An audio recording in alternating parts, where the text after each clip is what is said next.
Hello and welcome to my channel decoding math. मेरा नाम है शमशीर आलम।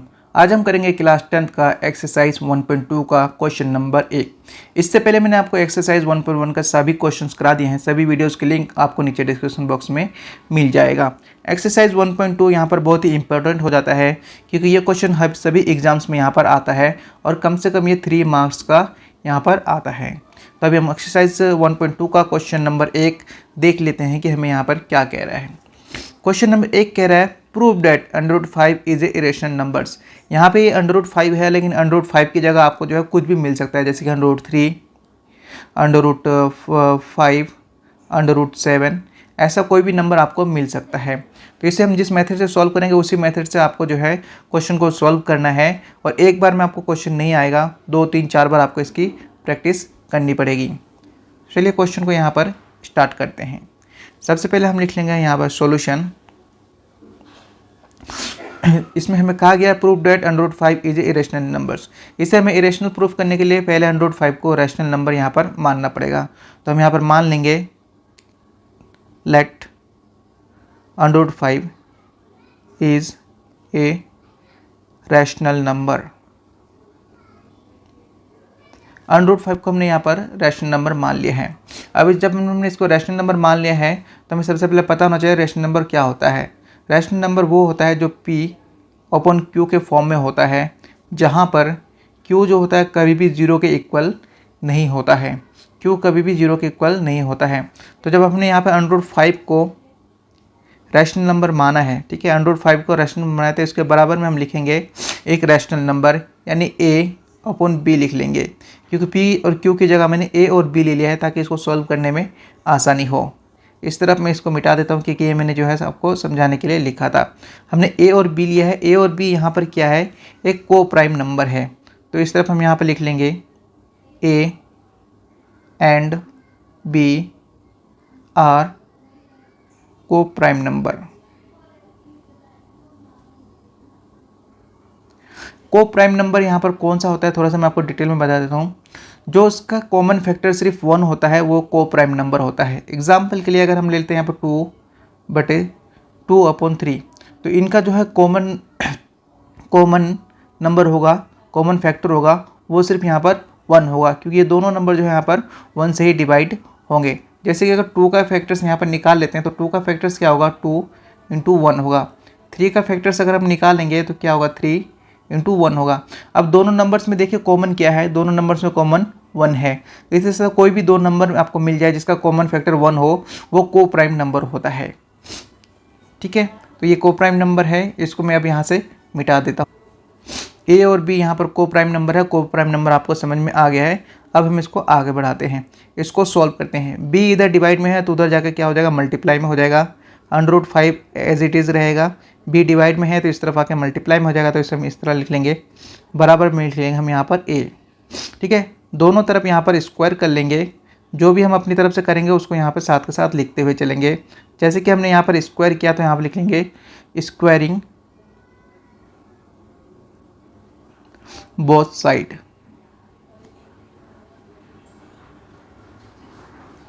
ठीक है, इसे आप सॉल्व कर लेंगे। देखिए स्क्वायर से ये अनरूट कट जाएगा।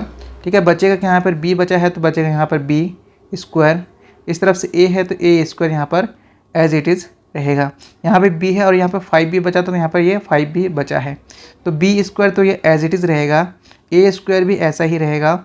B यहाँ पर मल्टीप्लाई में है, इस तरफ आके डिवाइड में हो जाएगा तो लिख लेंगे हम यहाँ पर डिवाइड में। अब यहाँ पे एक लाइन हमें यहाँ पर लिखना पड़ेगा।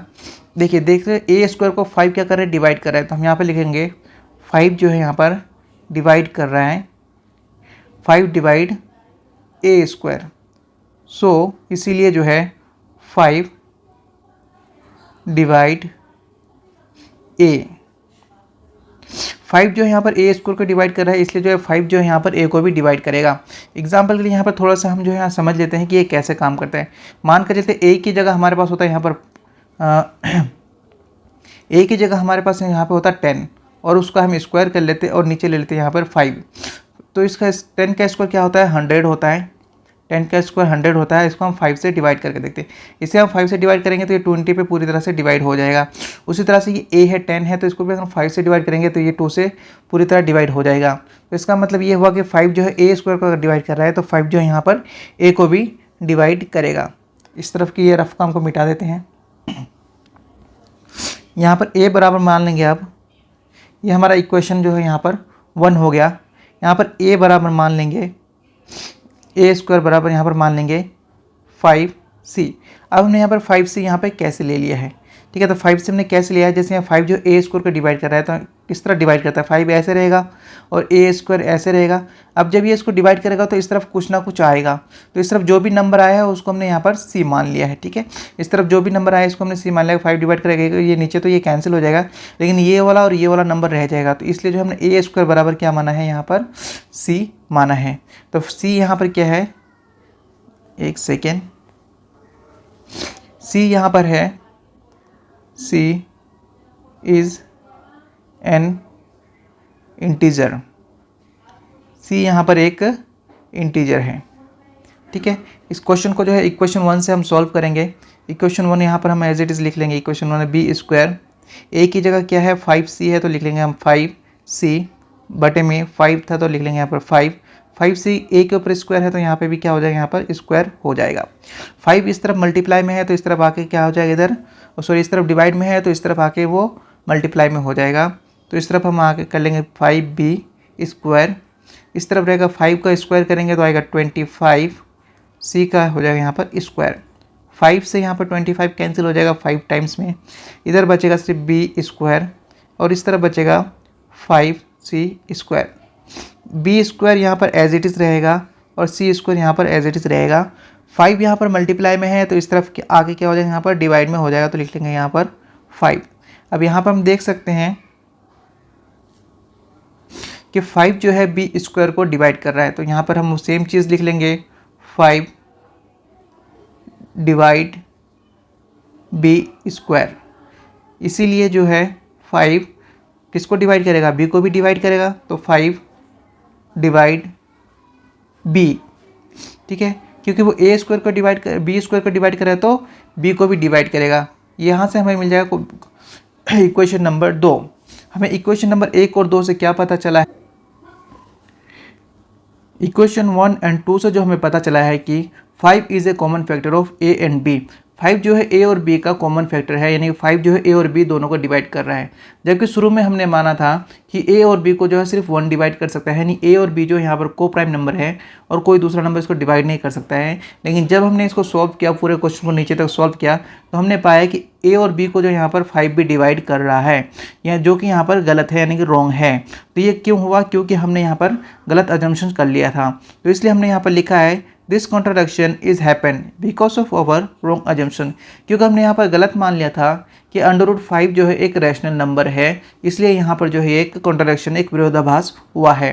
तो हम एंड में लिखेंगे √5 इज ए इरेशनल नंबर, यानी √5 पहले से भी इरेशनल नंबर था, अभी वो यहाँ पर इरेशनल नंबर ही है। यहीं पे जो हमारा आंसर हो जाएगा, क्वेश्चन आंसर का एंड हो जाता है। अब आप जल्दी से इसका स्क्रीनशॉट ले लीजिए। वीडियो अच्छी लगे तो वीडियो को लाइक करें और चैनल पर नए हैं तो ज़रूर सब्सक्राइब करें और अपने दोस्तों के साथ ज़रूर शेयर करें। इसी एक्सरसाइज का क्वेश्चन नंबर 2 और 3 के सभी पार्ट्स आपको वीडियो के डिस्क्रिप्शन बॉक्स में मिल जाएगा, वहाँ पर जाकर ज़रूर देखें।